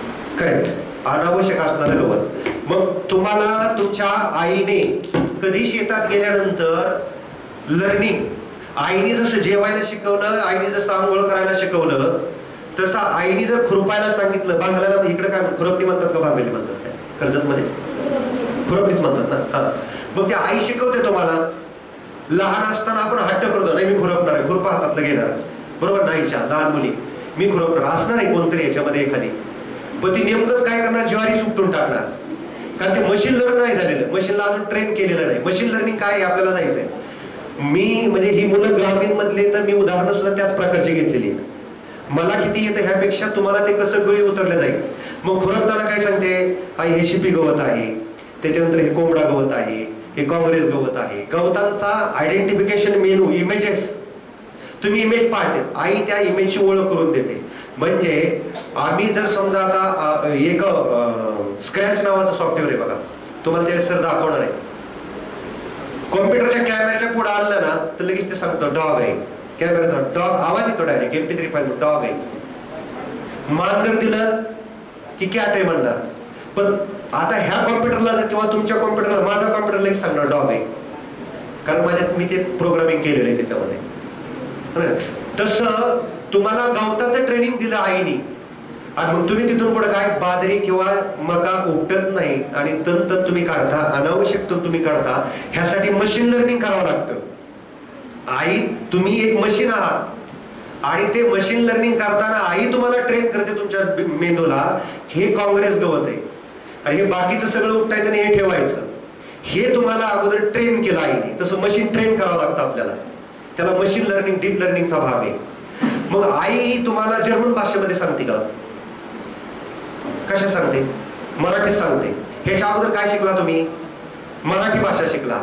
म्हणजे संगणकाला जर तुम्हाला ट्रेन करायचं असेल, संगणकाकडून अवघड कामं करून घ्यायची असेल, तर काल परवा मी एका ठिकाणी वाचलं की म्हणजे सिटी स्कॅनवरती ब्रेन ट्युमरची प्री स्टेट आर्टिफिशियल इंटेलिजन्स मुळे 100 डॉक्टर एकत्र आल्यानंतर जे डायग्नोसिस होत नाही ते एकाच वेळेस थिंकिंग मुळे ब्रेन ट्युमर, फक्त इमेजेसचा जो डेटा आहे तो एकदम म्हणजे क्वालिफाईड डेटा असला पाहिजे. आता मी ज्यावेळेस पहिला प्रयोग केला लिंब सेपरेट करण्याचा, म्हणजे हिरवी लिंब, पिवळी लिंब, त्याच्यानंतर ते स्क्रॅचेस असणारे लिंब, मी त्याला डेटाबेस केला. स्क्रॅच असणारी, टिपकी असणारे जे लिंब आहेत ना, जवळजवळ मी 300 लिंब वेगवेगळ्या लिंबांचे फोटो काढले आणि त्या लिंबाला लेबल काय केलं सर? 25% डॅमेज, त्याचा एक फोल्डर तयार केला. हिरव्या लिंबाचा, ग्रीन लिंबाचा फोल्डर तयार केला. त्याच्यानंतर सायजेस नुसार म्हणजे काय केले, फोल्डर तयार केले आणि ते इमेजेस त्याच्यामध्ये टाकल्या. इमेजेस टाकल्यानंतर पायथॉन मध्ये पाय सिरियल नावाचं एक फंक्शन आहे बघा. तुम्ही म्हणता हे लॅपटॉप मध्ये सर सगळं शक्य आहे, पण रोबो हा लॅपटॉप वरती कसा चालला पाहिजे, कसं येतं? तर पाय सिरियल नावाचं एक फंक्शन आहे पायथॉन मध्ये. फ्लास्क नावाची एक लायब्ररी, त्याच्यामध्ये पाय सिरियल नावाचं फंक्शन आहे. त्या फंक्शन मध्ये मी त्या पायथॉन मध्ये असा कोड लिहिलेला आहे की जर 25% डॅमेज लिंबू जर असेल तर 1 नंबरचं मोटर चालू कर, सर्व मोटर चालू कर. 50% खराब असेल तर 2 नंबरची सर्व चालू कर. 75% खराब असेल तर 3 नंबरची सर्व चालू कर आणि 100% म्हणजे डॅमेज असेल तर ते 4 नंबरची म्हणजे चालू कर. त्यानुसार लॅपटॉप मध्ये काय होतंय, कॅमेऱ्याच्या साहाय्याने लिंबाचं म्हणजे क्वालिटी ठरते. 20% डॅमेज, 25% डॅमेज, 25%ला मी LED 4 नावाचा सिग्नल दिलेला आहे. आता जसे समयीचे 4 ज्योती पेटवलेले आहेत, त्याला कोडिंग केलेलं आहे. फ्लेम 1, फ्लेम 2, फ्लेम 3, त्याच्या पाठीमागे डेटा आहे. ते लिंबू त्या कॅमेऱ्याच्या पुढे आलं, फोटो निघतो, कॉम्प्युटरला जातो वायफाय मधून. त्याच्या निविडा कार्ड मध्ये त्या फोटोचा अर्थ लावला जातो. 25% डॅमेज. लिंबाला परत ती स्ट्रायकर मोटर आहे वरती, सर्व मोटर स्ट्राईक करते, ती परत लिंबू खाली, पलीकडच्या बाजूला शिडी लावलेली असते, तिरपी शिडी लावली. साधा प्रयोग केलेला आहे आणि त्या शिडी मध्ये काय केलेले, वेगवेगळ्या मोटर बसवलेत खाली. 25% डॅमेज म्हणलं की 25% ची मोटर बाजूला होते, तिथं त्याला आडवं लिंबू होतं, त्या बिन मध्ये जाऊन ते पडतंय बघा. ऑटोमॅटिक त्या ठिकाणी पिवळं लिंबू बाजूला, खराब लिंबू बाजूला. आणि सुरुवातीला थोडस कल्पना झाली की हे कशासाठी लागेल म्हणून, पण मी ज्यावेळेस श्रीरामपूरला तो प्रयोग केला त्यावेळेस तिथल्या एका ग्रस्ताने सांगितलं की एक्सपोर्ट क्वालिटीचे जे मटेरियल वेअर हाऊसला येतं त्यावेळेस ढिगाऱ्याने मटेरियल येतं, तिथं जर हे मशीन वापरलं, पण हे तासाला फक्त 1 पोतच करतंय. 5 पोत्यासाठी म्हणलं 5 निप वापरावं आपण या ठिकाणी. किती निप वापरायच्या? 5 सर्व मोटर वापरा. 5 पटीने त्याची कपॅसिटी वाढवायची आणि ते सक्सेसफुल झालं बघा. आता त्या प्रोजेक्टचं म्हणजे लिंबू क्लासिफाय करण्यासाठी त्या प्रोजेक्टचं पेटेंट तयार होत आहे. जेवढे एक्सपोर्ट क्वालिटीच लिंबू बाजूला येणार, क्वालिटीच डाळिंब बाजूला येणार, क्वालिटीच संत्री बाजूला येणार बघा. हे कशामुळं? कॉम्प्युटर व्हिजनची लायब्ररी. म्हणजे सरांनी आता मगाशी जे सांगितलं ना की संगणकाला अर्थ लावता येतो आणि अर्थ लावल्यानंतर अवयवाच्या जसं हाताने उचलून बाजूला टाकायचंय तर ते मोटरच्या साहाय्याने टाकताना पाय सिरियल नावाचं एक फंक्शन आहे, त्या फंक्शनच्या साहाय्याने आपण ते ऑपरेट करू शकतो. सांगण्याचा मुद्दा असा या ठिकाणी, तुम्ही जर आर्टिफिशियल इंटेलिजन्स मध्ये जसं आता ह्या मुलीने सांगितलं की अनावश्यक तण काढण्यासाठी बरेचसे प्रोजेक्ट तुमच्या अवतीभोवती बघा. शेतकऱ्यांची मुले, ट्रॅक्टरचे अवजार असतील, टोकन यंत्र असतील, त्याच्यानंतर ज्यावेळेस आपण आंबे वगैरे उतरवतो, वरून पडल्यानंतर त्या कैऱ्या खराब होतात, डॅमेज होतात. बरोबर. घरातले स्वच्छतेच्या संदर्भामध्ये असतील, ट्रॅफिकच्या ऍक्सिडेंट वगैरे होतात. मी कोल्हापूरमध्ये म्हणजे सावंतवाडी या ठिकाणी एक्झिबिशन होतं आणि एक्झिबिशन रात्रांनी आम्ही गेलो आणि त्या फोंडा घाटामध्ये तिथं गाडीचं ब्रेक म्हणजे निकामी झालं. म्हणजे ड्रायव्हरला कॉन्शियसनेस होता त्या ठिकाणी की ड्रायव्हर म्हणजे निकामी झालेला आहे. त्या एअर सिलेंडरमध्ये जेवढी हवा म्हणजे भरायला पाहिजे तेवढी भरल्या जात नव्हते. त्याच वेळेस डोक्यात असा सर विषय आला की कोल्हापूरमध्ये गाडी असताना आवाजावरून ज्यावेळेस आपण म्हणजे त्याला जर आवाजाचा डेटाबेस, हेल्दी गाडीचा डेटाबेस, आपण सुद्धा सिटी स्कॅन मशीनवरती काय होतं, हेल्दी माणसाचा डेटाबेस म्हणजे रेडिएशन जे इलेक्ट्रोमॅग्नेटिक रेडिएशन मेंदूवरती टाकले जातात आणि ते रिफ्लेक्ट होऊन ज्यावेळेस येतात त्यावेळेस हेल्दी माणसाची इमेज आणि डॅमेज माणसाची इमेज ह्याचं कंपॅरिझन होऊन आपल्याला रिझल्ट येतो. त्यावेळेस मी हा एक विचार केला की टाटा मोटर्समध्ये जे इंजिनचा जो ओरिजिनल डेटाबेस आहे की सिलेंडर खराब झाल्यानंतर, हवेचं सिलेंडर खराब झाल्यानंतर आवाज कसा निघू शकतो, बॅरिंग थोडी लूज झाल्यानंतर डॅम्पिंग कसं होऊ शकतं, ह्याचा डेटाबेस जर एखाद्या मेकॅनिक्स माणसाने जर तयार केला, जसं मी सरांना सांगितलं की बायोलॉजीचा तुमचा व्हायरसचा डेटाच केला तर कितीतरी रुपयाला तो जाऊ शकतो. तर गाडी फोंडा घाटात जाण्यापूर्वी कोल्हापूरमध्येच कळलं असतं की अजून 2 तासांनी गाडी काय होणार आहे, डॅमेज होणार आहे. विमान अपघात होतात बघा. म्हणजे ती जी वस्तू आहे त्या वस्तूचा म्हणजे हेल्दी पाहण्यासाठी किंवा तुमचे जे वेगवेगळे डिसिजेस पाहण्यासाठी कितीतरी प्रोजेक्ट आपण आर्टिफिशियल इंटेलिजन्सच्या सहाय्याने करू शकतो. बल्ब जॉईनिंग झालं का? ठीक.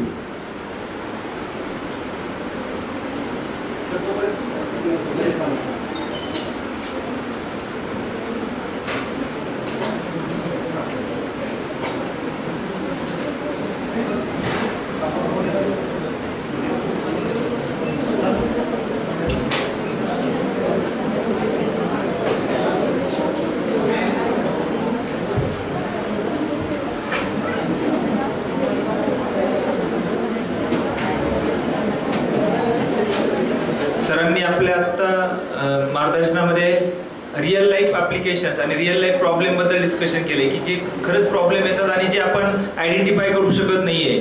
फॉर एक्झाम्पल सरांनी आता डिसीज बद्दल सांगितलं की सुरुवातीला ज्यावेळेस आपल्या शेतामध्ये एखादा रोग येतो की तो पण डिरेक्टली पूर्णच्या पूर्ण फार्मवरती येत नाहीये, तो येताना कुठल्या तरी कोपऱ्यावरती आलेला असतो.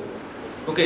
आणि जर आपण म्हणतो ना की जर आपण त्याला इनिशियल स्टेजला जर आपण त्याला आयडेंटिफाय केलं तर आपण त्याला तिथे तेवढ्याच पार्टवरती आपण त्याला फवारणी जर केली तर तो रोग तिथेच नाहीसा होऊ शकतो आणि पूर्ण शेतावरती आपण फवारणी करण्याची गरज नाही. सध्या काय माहितीये का, आपण रॅन्डमली म्हणजे रोग आला असेल एका कोपऱ्यावरती तर पूर्ण फार्मवरती आपण फवारणी करतो. ऍक्च्युली ते रॉंग आहे, ज्यामध्ये मोठ्या प्रमाणावर तुमचे पैसे पण खर्च होतात आणि विनाकारण त्या शेतीला पण त्या फवारणीपासून काय होते, हानिकारक आहे. सो जे इनिशियल स्टेजला सरांनी जे सांगितले की इनिशियल स्टेजला कुठलाही डिसीज असेल तो आपल्याला जर आयडेंटिफाय करायचा असेल तर आपण त्यासाठी आपल्याला कम्प्युटरचीच मदत किंवा इमेज प्रोसेसिंगची आपल्याला गरज पडणार आहे.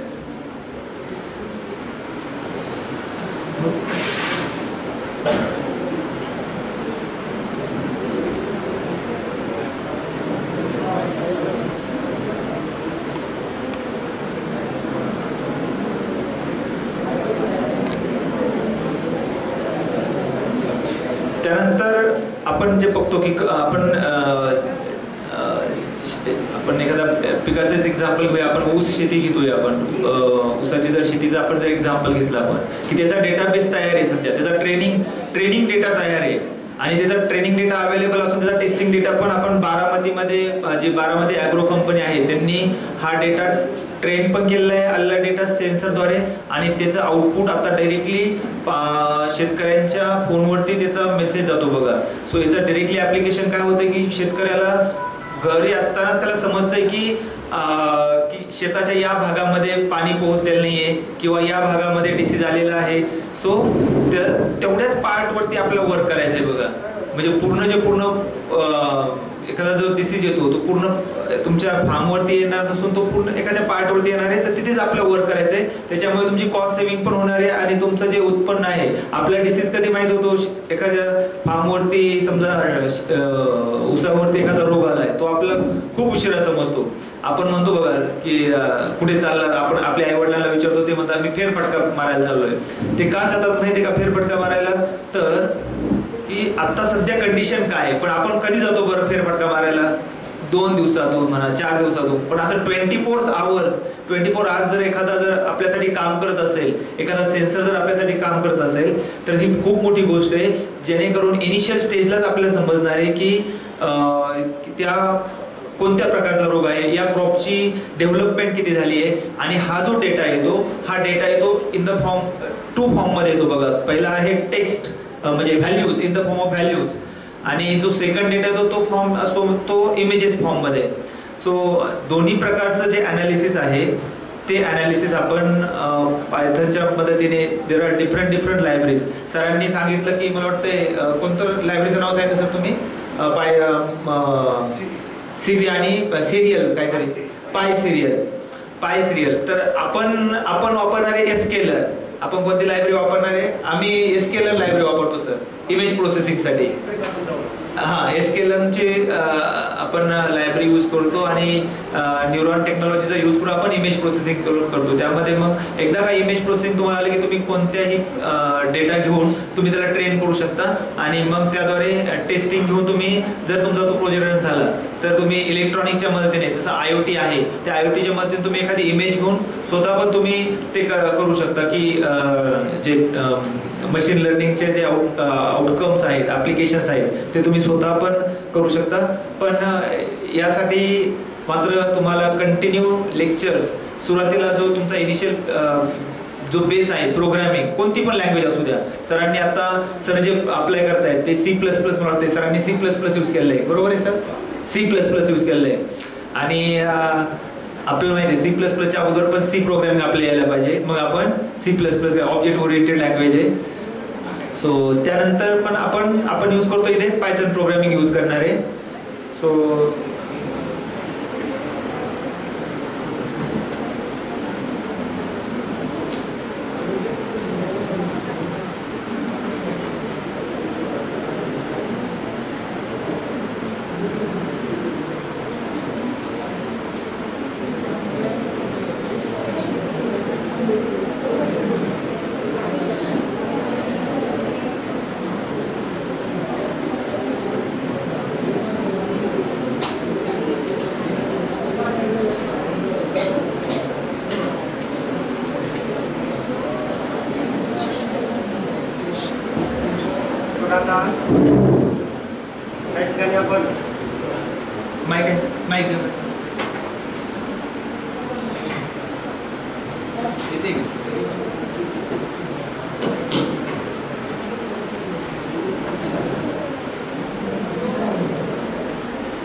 आर्डिनो किती जणांनी वापरला आजपर्यंत? मायक्रो कंट्रोलर PCSच्या मुलाला माहिती असेल.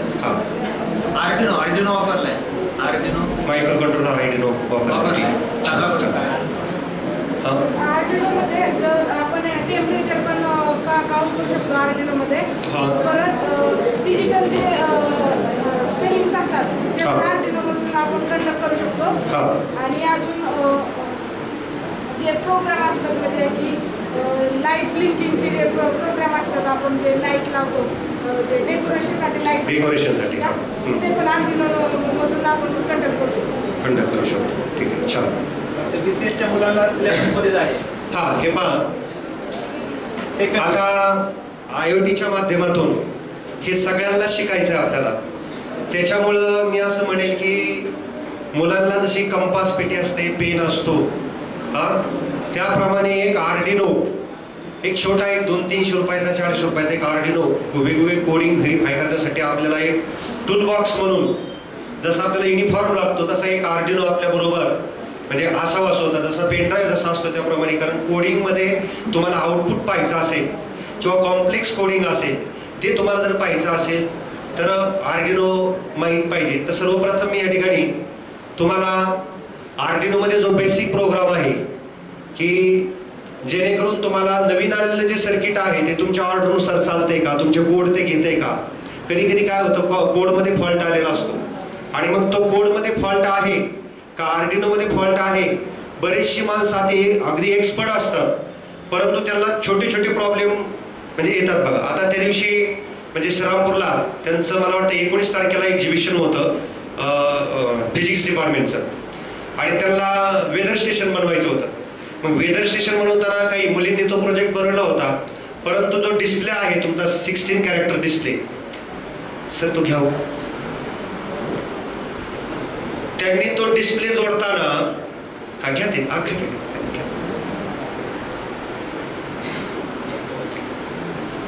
काही गोष्टी आपल्या आल्या पाहिजे. हा 16 कॅरेक्टरचा हा डिस्प्ले बघा, ह्याच्यावरती तुमचं जे आर्डिनो मध्ये जे जे गोष्ट असेल, समजा एक पाण्याची मोटर आहे, त्या पाण्याच्या मोटरचा फ्लो किती आहे, त्याचं टेम्परेचर किती आहे, करंट किती घेतलेला आहे, आता एनर्जी किती त्या ठिकाणी खर्च होत आहे, ते सगळं मॉनिटरिंग करण्यासाठी तुम्हाला डिस्प्ले आला पाहिजे. त्या मुलांचा प्रोजेक्ट क्लिअर रन होता, म्हणजे त्यांनी त्या ठिकाणी LDR सेन्सर, लाईट सेन्सर वापरलेला होता, मॉइश्चर सेन्सर वापरलेला होता, आणखी 2-3 सेन्सर त्या ठिकाणी वापरले. त्याचं इनपुट बरोबर चालू होतं, आर्डिनो खूप चांगला म्हणजे काम करत होता. परंतु त्याचं जे मॉनिटरिंग होत असताना जे 7 सेगमेंट डिस्प्ले होता त्यांना मॉनिटरिंग ते जमलं नाही, आणि मग मॉनिटरिंग जमलेलं नाही त्याच्यामुळे त्यांना फॉल्ट कळत नव्हता की नेमका फॉल्ट कुठं झालेला आहे. आणि म्हणून तिथं एक सानप सर आहेत बघा सिनियरला, त्यांचा फोन आला, सर म्हणलं असं असेल, म्हणलं तुमच्या कशातच फॉल्ट नाही. ते अख्ख्या मार्केटमध्ये I2C बेस्ड ते हे पाहत होते, ह्याच्या पाठीमागं I2C एक मॉड्यूल असतं, त्यांना मार्केटमध्ये कुठंच मिळालं नाही. मग मी त्यांना सांगितलं आहे तो डिस्प्ले आपल्याला कोड चेंज करून वापरता येईल. त्यांना कोड चेंज करून दिले, आणि म्हणलं काय करा, त्याला कोड दिला.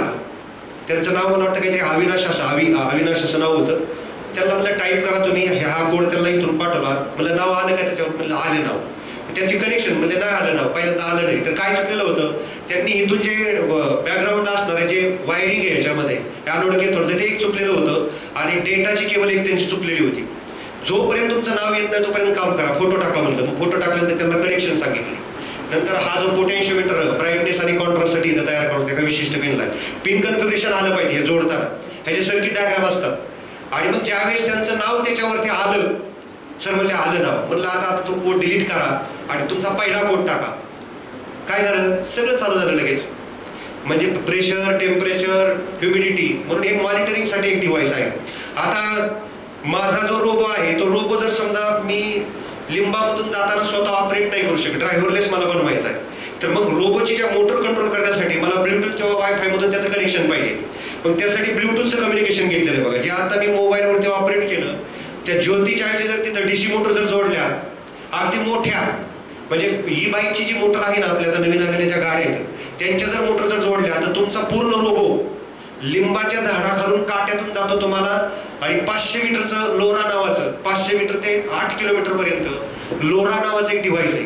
ते डिव्हाइस असं आहे की 8 किलोमीटर पर्यंत त्याची विदाऊट टावर रेंज जाते बघा. म्हणजे इतर ठिकाणी जर तुम्हाला वायफाय वापरायचा असेल तर तो टावर वापरला जातो, नेट वापरलं जातं, पण तुमचं सेल्फ कम्युनिकेशनसाठी लोरा नावाचं डिव्हाइस आहे.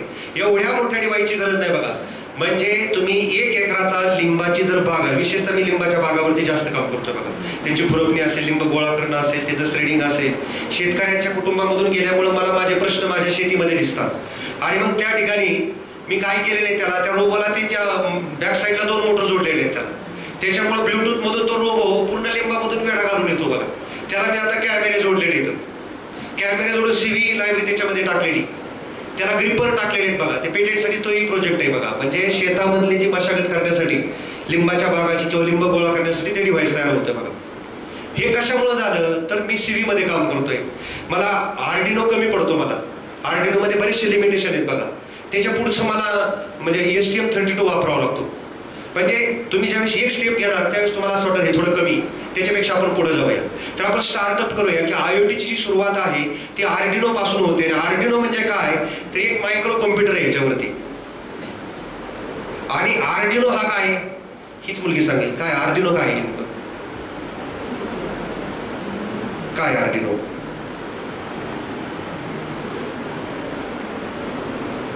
कधी कधी त्या म्हणजे फोरमच्या नावाने ती वस्तू ओळखली, ह्याला आर्डिनो म्हणतो आपण बघा, आर्डिनो, नॅनो, युनो वगैरे.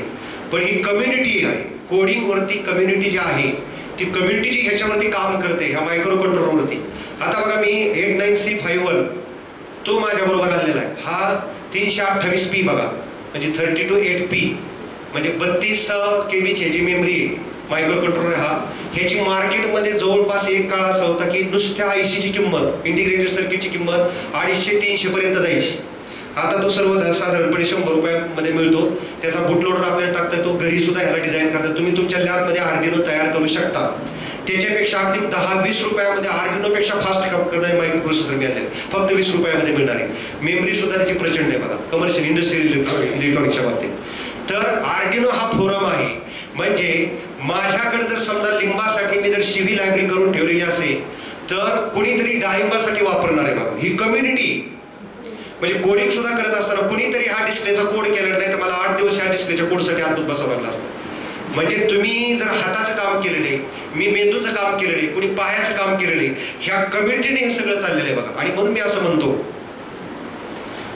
इंजिनिअरिंगची मुलं म्हणतात बघा किंवा तुमची BSc सुद्धा मुलं म्हणतात मला काय येते सी येते, मला C++ येते, मला पायथॉन येते, जावा येते. मुलं भाषा शिकतात पण भाषेचा वापर कधी सुरू होतो? मॅडम काय म्हणते भाषेचा वापर? हा ऍप्लिकेशन केला बरोबर सांगितलंय मॅडमने. वापर केल्यानंतर बघा माझं असं म्हणणं आहे की तुम्हाला भाषा किती चांगली येते ह्यापेक्षा तुम्ही भाषेचं लिटरेचर किती वाचलं.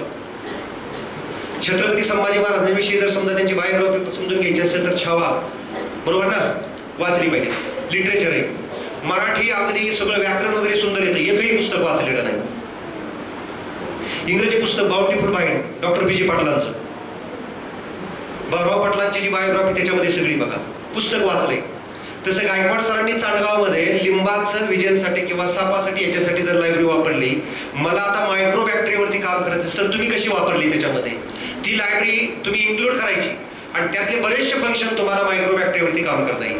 म्हणून भाषा ही कशी असली पाहिजे? सर्वमान्य असली पाहिजे. पायथॉनच का सर? पायथॉनच का बरं? पायथॉनच हट्ट का? User friendly. अजून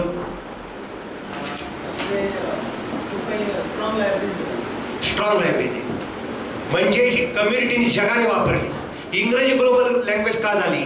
जगाने वापरली. मी जर समजा हे व्याख्यान तुम्हाला संस्कृतमध्ये दिलं तर माझी भाषा तुम्हाला समजत नाही. तुम्हाला समजेल का ते? नाही. संस्कृतमध्ये व्याख्या देऊन उपयोग आहे का? नाही. तुम्हाला समजेल ही भाषा वापरली पाहिजे. तसं पायथॉन ही जी भाषा युजर फ्रेंडली आहे आणि पायथॉन मध्ये प्रचंड काम झालेलं आहे बघा. म्हणजे मी सुद्धा इतका विद्वान नाही. मी ज्यावेळेस CV म्हणजे गुगलने काय केलेलं होतं CV गुगलने 2005 साली वापरलेले बघा. कशासाठी?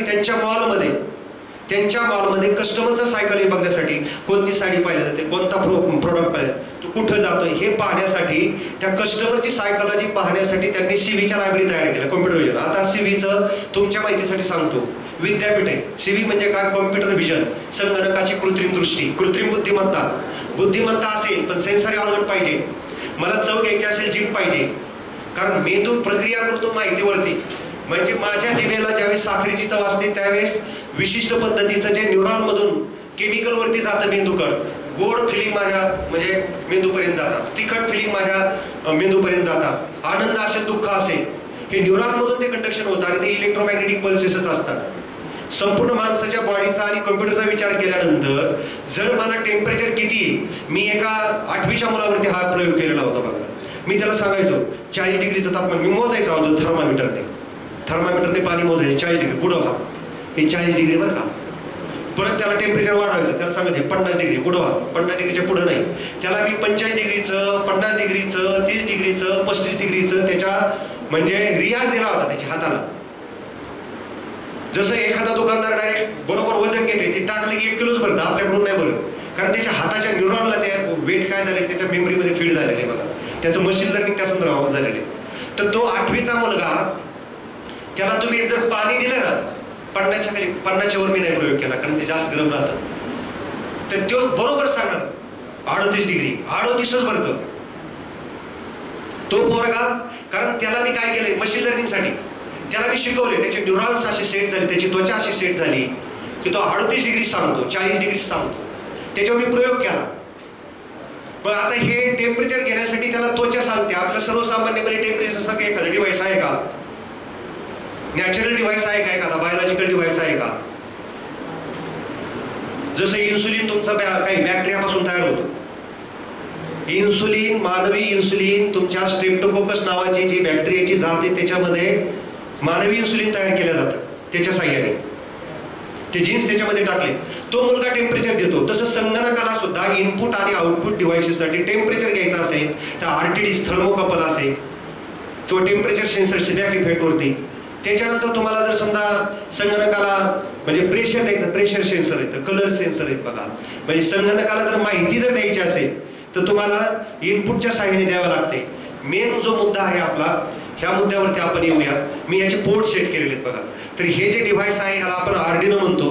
ह्या आर्डिनोला मी डिस्प्ले जोडलाय, काहींना ब्लूटूथ जोडलेलं आहे. बरेच काही डिव्हाइसेस तरी लेक्चर संपल्यानंतरची मुलं इंटरेस्टेड असतील त्यांनी ते सगळं पाहून जाऊ शकता. तर हे आर्डिनो डिव्हाइस आहे, ह्याच्यामध्ये USB पोर्ट आहे. हा आर्डिनो बोला कोणता आहे? 3 प्रकार आहेत ह्याच्यामध्ये, म्हणजे आपण वापरणारे. प्रो आहे, त्याच्यात प्रो मध्ये तुमचं सिरियल पोर्ट नसतं, त्याच्यामध्ये USB पोर्ट जोडता येत नाही, दुसऱ्या ह्याने त्याला प्रोग्राम टाकावा लागतो. दुसरा एक आहे तो नॅनो आहे, आणि मी इथं तुम्हाला दाखवतोय तो युनो आहे. तर ह्याचे पहिल्यांदा आपण ब्लिंक नावाचा जो प्रोग्राम आहे की आता तुमचा बल्ब ब्लिंक होत होता, मोठा बल्ब, हा बल्ब मी इथं का टाकलेला रिलेवरती, तर तुम्ही असं म्हणाल सर हे 3-4 व्होल्टचं ब्लिंकिंग होतच असते. पण ज्यावेळेस तुमची मोठी मोटर असेल की जास्त करंट घेते, त्याचं स्विचिंग कसं करणार? 3 व्होल्ट. आर्डिनोचं आउटपुट किती? 3 ते 5 व्होल्ट पर्यंत, जास्तीत जास्त 12 व्होल्ट पर्यंत. पण मोठं जर डिव्हाइस जोडायचं असेल तर तुम्हाला त्या ठिकाणी काय करावं लागणार आहे? रिले टाकावं लागणार आहे. म्हणजे आर्डिनोचा बेसिक जो प्रोग्राम आहे याला आपण ब्लिंक प्रोग्राम म्हणतो. जो मुलगा आजपासून सुरुवात करणार आहे, आर्डिनोसाठी आजपासून सुरुवात करणार आहे, मी भाषेचं महत्व अगोदरच सांगितलं. तुम्हाला कुठलंही टास्क करायचा असेल, शिकायचं असेल, जसं आईने तुम्हाला खुरपणी शिकवली, आईचं तुमचं कम्युनिकेशन होतं भाषेमुळे होतं, तसं तुम्हाला संगणकाबरोबर कम्युनिकेशन करायचं असेल तर संगणकाची काय शिकावं लागेल? भाषा शिकावं लागेल. मग तुम्ही C++ शिका, पायथॉन शिका, जावा शिका. पण सरांनी सांगितल्याप्रमाणे पायथॉन ही युजर फ्रेंडली आहे, ही आज जगप्रख्यात भाषा आहे. आणि पायथॉन मध्ये तुम्हाला इतरांनी लिहिलेले प्रोग्राम जे आहेत, मी लिहिलेले प्रोग्राम तुम्हाला वापरता येतील. तुम्ही C++ मध्ये मास्टर झाला, माझे प्रोग्राम पायथॉन मध्ये, माझ्या प्रोग्रामचा तुम्हाला उपयोग होणार नाही. जगामध्ये जे वापरले जाते ते तुम्हाला वापरावं लागेल. तर आपण या ठिकाणी आता हा कोड चेंज करूया. कोडमध्ये ही जी बॉडी आहे या कोडची, आता LED बिल्ट इन नावाचा हा पिन मोड फंक्शन आहे. कोणीतरी समजा एका माणसाने पिन मोड फंक्शन तयार केलं, built in LED built in म्हणजे काय आहे? तर आर्डिनोची जी 13 नंबर डेटा पिन आहे, तुम्ही बोलता 13 नंबर पिन आहे, तिला बिल्ट इन नाव दिलेलं आहे. हे तुम्ही काढून 13 नंबर पिन जरी केली तरी ते इथं चालू शकतं. त्याच्यानंतर डिजिटल राईट आणि delay, digital write LED built in pin high म्हणजे काय? तर ते ऑन होणार आहे. हाय म्हणजे काय? तर तू त्यावेळेस काय कर, 13 नंबर पिनला, त्याच्याशी आपण बोलतोय, ही आपल्यासाठी भाषा आहे. संगणकाला ही भाषा समजत नाही. आपल्या भाषेशी साधर्म्य केले, काहीतरी थोडीफार आपल्याला कळते, पूर्ण इंग्रजीशी त्याचं साधर्म्य नाही. मग इथं काय केलेलं आहे की LED बिल्ट इन त्याला डिफाईन केलेलं आहे की जे आउटपुट असेल ते कुठं दे, माझं LED बिल्ट इनला दे. ती आउटपुट पिन त्या ठिकाणी डिफाईन केलेली. काय आउटपुट दे? तर LED बिल्ट इन पिनला हाय आउटपुट दे. किती वेळ दे? डिले 1000, कंसामध्ये किती? 1000 म्हणजे 1000 मिली सेकंद, आणि 1000 मिली सेकंद म्हणजे किती? 1 सेकंद. आणि परत पुढे काय सांगितलं? Digital write pin LED low 1000 second. आता मी मगाशी सांगितल्याप्रमाणे, जाऊ दे सर, जाऊ दे, नंतर येतील ते पण बसलेले. ऐका, तर बिल्ट इन पिन जी त्या ठिकाणी डिफाईन आपण केलेली 1 सेकंदासाठी. आता मगाशी सांगितल्याप्रमाणे तुमच्या मोटरचं जे आउटपुट आहे, अर्धा तास काय होतंय? ते अर्धा तास काय होतंय? चालू राहते. म्हणजे ऑन हाय किती वेळ करायचा? अर्धा तास. एका सेकंदाला 1000 मिली सेकंद, एका मिनिटाला 1000 गुणिले 60 म्हणजे किती झालं? 60,000 मिली सेकंद. 60,000 मिली सेकंदाचा 1 सेकंदाचा म्हणजे इथं 60,000 तुम्हाला टाकावं लागेल. त्यावेळेस 1 मिनिट असेल, आणि 1 मिनिट जर करायचं असेल तर 60,000 गुणिले परत 30 करावं लागेल. तर आता आपल्याला अर्धा तास थांबायला वेळ नाही, तोपर्यंत लेक्चर संपून जाईल. त्याच्यामुळे आपण याचा प्रोग्राम थोडा चेंज करूया. 2 सेकंद ऑन करू आणि 2 सेकंद ऑफ करूया.